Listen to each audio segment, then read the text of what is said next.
O Facebook anunciou a criação de sua própria moeda digital.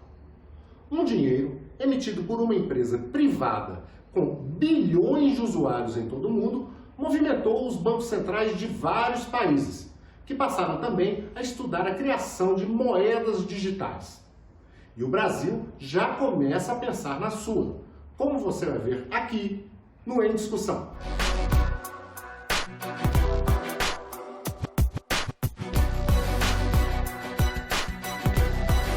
Se você pensar que o Facebook é uma empresa que tem mais de 2 bilhões ou quase 3 bilhões de usuários, nós vamos ter um tipo de sistema financeiro controlado por uma empresa privada. A CBDC ela não se confunde com criptoativos. A CBDC mantém a sua opinião de que os criptoativos são ativos especulativos e trazem alto risco para as carteiras dos indivíduos. Nós tivemos aproximadamente 80 bilhões de transações realizadas no sistema bancário só no ano passado, dos quais aproximadamente 80% foram feitos por meios digitais.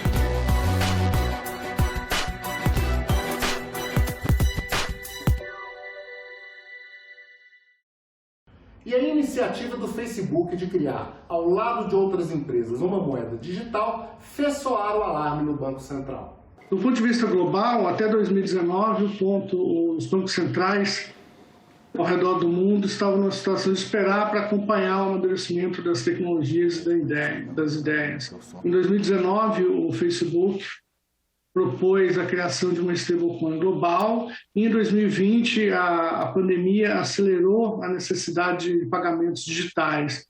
E esses dois eventos demonstraram que a demanda por um instrumento como a CBDC parecia já estar se formando. Deu grande evidência dentro do Banco Central do Brasil quando o Facebook anunciou o lançamento da sua moeda digital.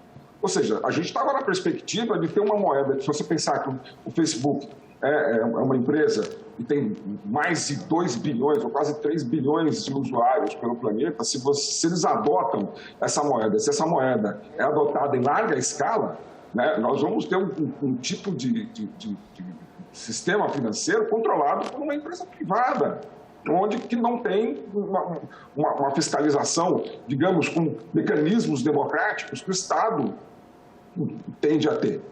E o que é essa iniciativa do Facebook? A moeda do Facebook foi criada com o nome de Libra, mas virou Diem no final do ano passado. Ela quer atingir 1 bilhão e 700 milhões de pessoas que não têm conta bancária, quase 1/3 da população mundial. O Diem também promete diminuir o tempo de pagamentos internacionais, que hoje pode levar até 5 dias úteis. E também o custo dessa operação, que chega a 7% do valor transferido. Parceiros importantes do Facebook na nova moeda, como os grupos Visa e Mastercard, saíram do projeto depois que vários bancos centrais e órgãos reguladores manifestaram resistência à iniciativa.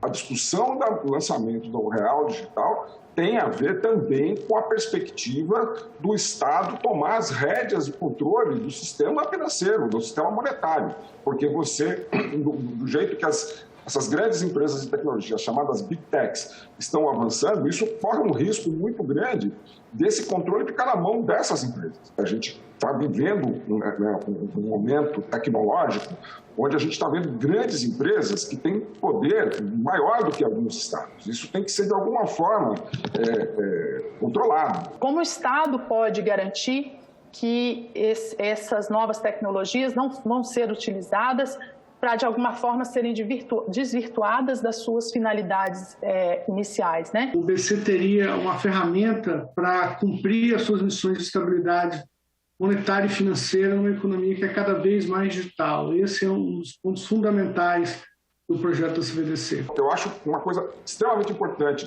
trazer a discussão do real digital para também alinhar isso com a discussão do Estado ter um papel relevante no controle do sistema monetário. E o que é uma moeda digital? É a mesma coisa que uma criptomoeda? A principal característica de uma moeda digital é ser um dinheiro que é guardado e gerenciado em sistemas de computador. Os dois principais tipos são a criptomoeda e a moeda digital dos bancos centrais, a CBDC.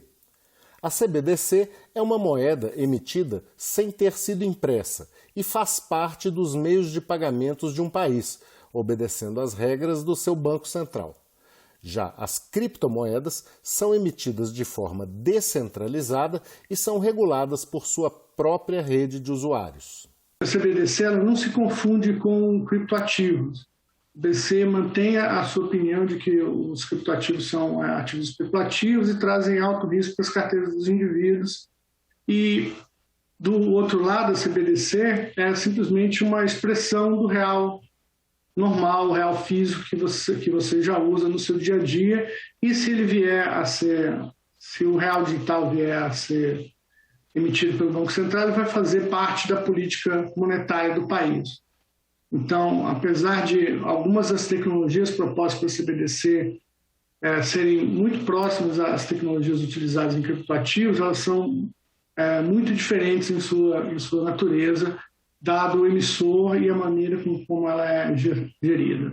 Para o cidadão comum, a moeda já é digital, já que a maior parte das transações é feita de forma eletrônica. No ano passado, nós tivemos aproximadamente 80 bilhões de transações realizadas no sistema bancário só no ano passado, dos quais aproximadamente 80% foram feitos por meios digitais, de uma maneira geral, que é um número estrondoso, né? O Brasil foi um dos primeiros países do mundo que colocou o chip nos cartões de crédito, né?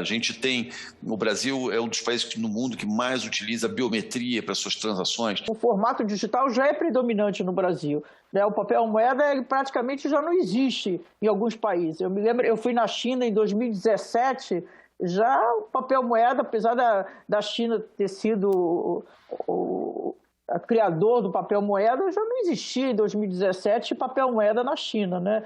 Então, nós já estamos, o nosso ambiente já é digital, nós temos uma sociedade conectada. O Pix, ele é uma realidade hoje e a tendência é só crescer. A moeda digital vai chegar a ser mais ou menos o que nós já temos hoje na forma do Pix. Não sei se é exatamente isso também para o empresário, para o microempreendedor, para aquele ambulante que hoje já está familiarizado, começando a entender um pouco mais desse meio de pagamento. Talvez não mude tanto assim a forma que hoje já se lida, né, com o dinheiro, mas que sim, que traz aí uma mudança de cultura, uma mudança da forma como a sociedade se relaciona com o dinheiro. E essa forma de se relacionar com o dinheiro, ao que parece, já mudou.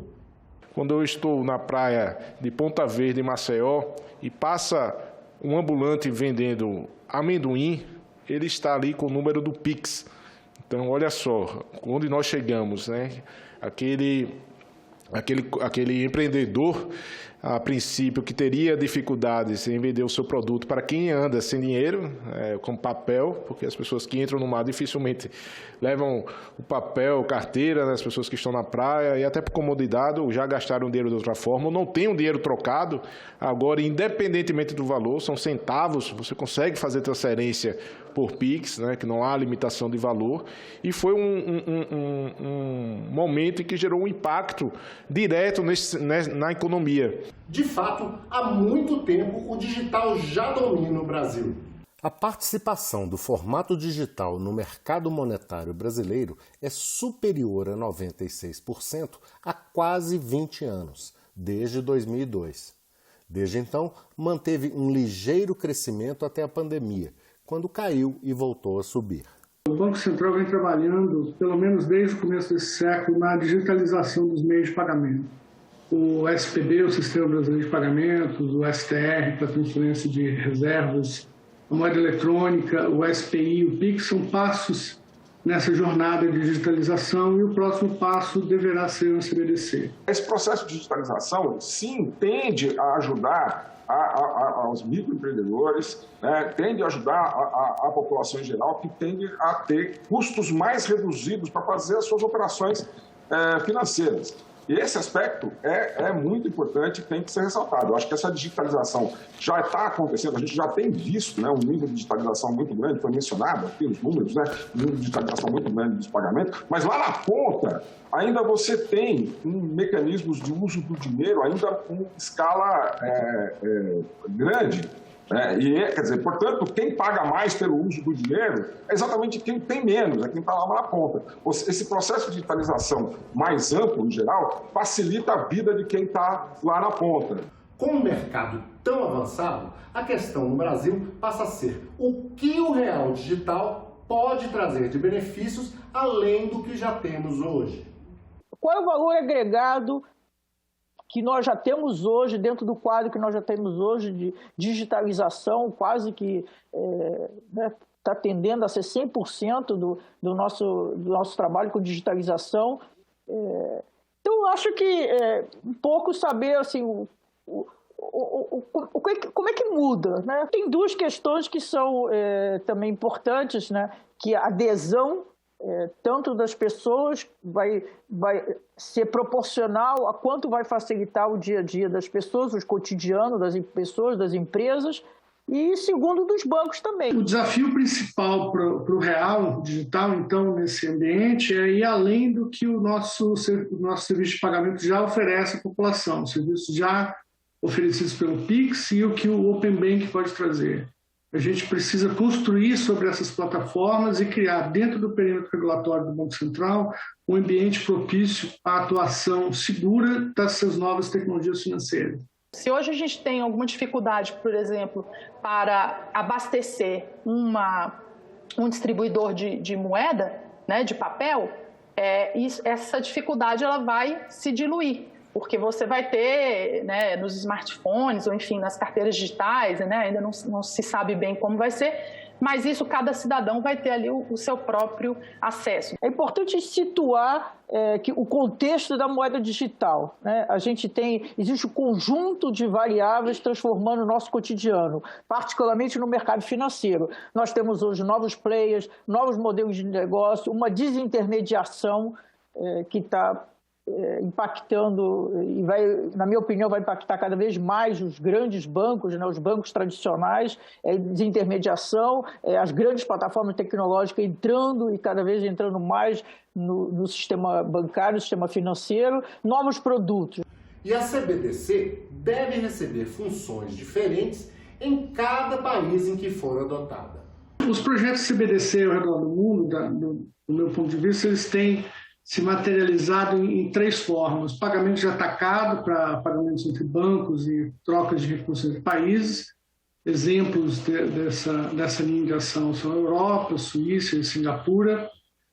Pagamentos instantâneos, que é muito parecido com o Pix, isso a gente tem na Suécia, o sistema da China, o sistema da Bahamas, também segue essa linha.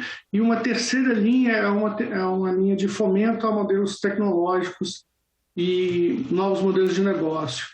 Nesse grupo se enquadram o Canadá e Coreia e também o Brasil. Existem alguns estudos que apontam mais de 50 diferentes casos de uso. Você pode usar o real digital, realmente você pode usar o real digital para transformar a digitalização da sua moeda soberana em cada um desses países que estão discutindo a CBDC, mas você também pode ter outras aplicações, como a utilização, por exemplo, de smart contract para garantias de operações de contrato de crédito. Você pode ter a CBDC para utilizar, para facilitar o pagamento transfronteiriço.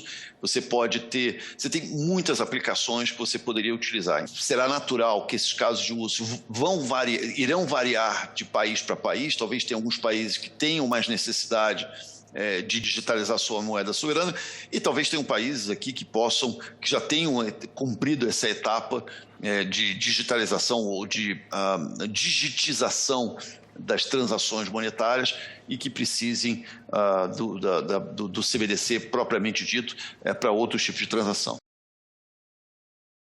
E no Brasil, quais são os desafios para a moeda digital do Banco Central?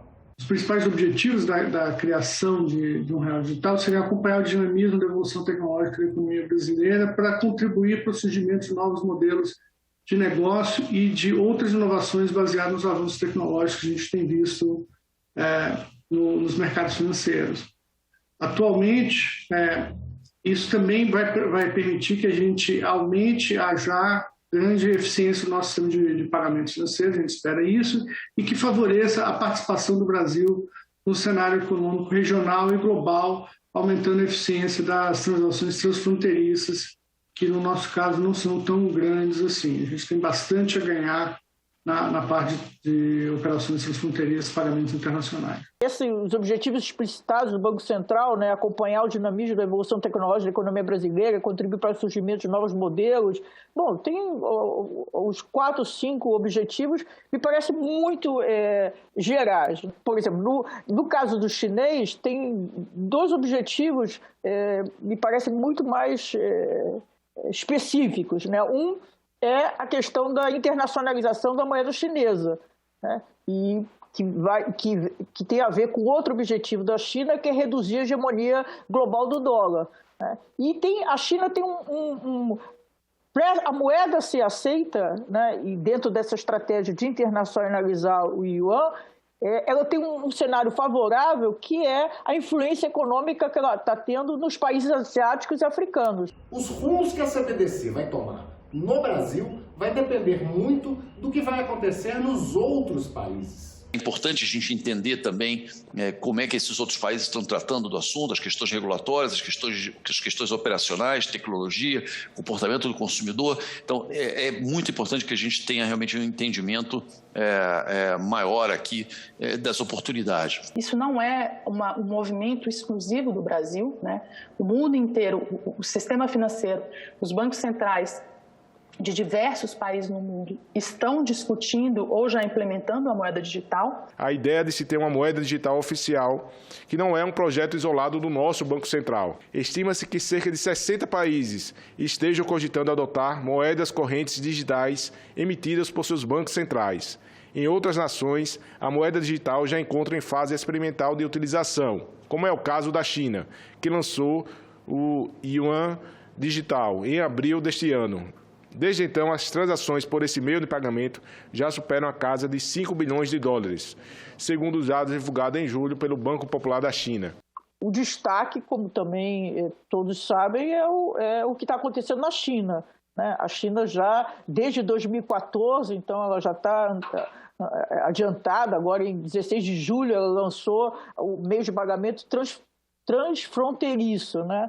Mas ela já vem nesse processo desde 2014, então ela está bem avançado o processo do yuan digital. A China já tinha um estágio de adoção de pagamentos digitais, como a professora Dora Kaufmann lembrou aqui, um estágio muito avançado. Mas o que acontecia é que isso foi praticamente monopolizado por 2 empresas, ou oligopolizado, né? 2 empresas tomavam conta desse pagamento de forma muito dominante no país, né? Ou seja, um sistema de extrema importância de você ter controle da economia, né? Isso ficava na mão de 2 empresas privadas na China. E eu acho que um dos aspectos importantes da abordagem do modelo chinês era trazer um pouco desse processo para o controle do Estado. Quer dizer, existe a perspectiva, né, do governo chinês, né, quando ele lança também o yuan digital, de poder fazer com que assim, esse processo tenha um nível de controle maior por parte do Estado. E o outro ponto de maturidade é a maturidade internacional. Como eu disse anteriormente, os pagamentos internacionais é onde se pode colher um grande benefício de CBDC, no caso brasileiro. Quando se fala em moeda digital, logo surge uma preocupação: segurança. Referente à moeda digital, se seria um instrumento mais fácil para ter essa rastreabilidade e, consequentemente, tentar inibir algumas práticas de lavagem de dinheiro, corrupção e outros crimes que são diretamente ligados, principalmente quando se fala em criptoativos. As criptomoedas, elas geraram no imaginário também que seria muito mais fácil você falsear essas moedas e aplicar golpes nas pessoas, quando na verdade, pelo que eu entendo, não é a tecnologia em si, mas sim quem está usando de má fé para ludibriar outras pessoas. Primeiro de tudo, essa é uma questão criminal, não é uma questão financeira.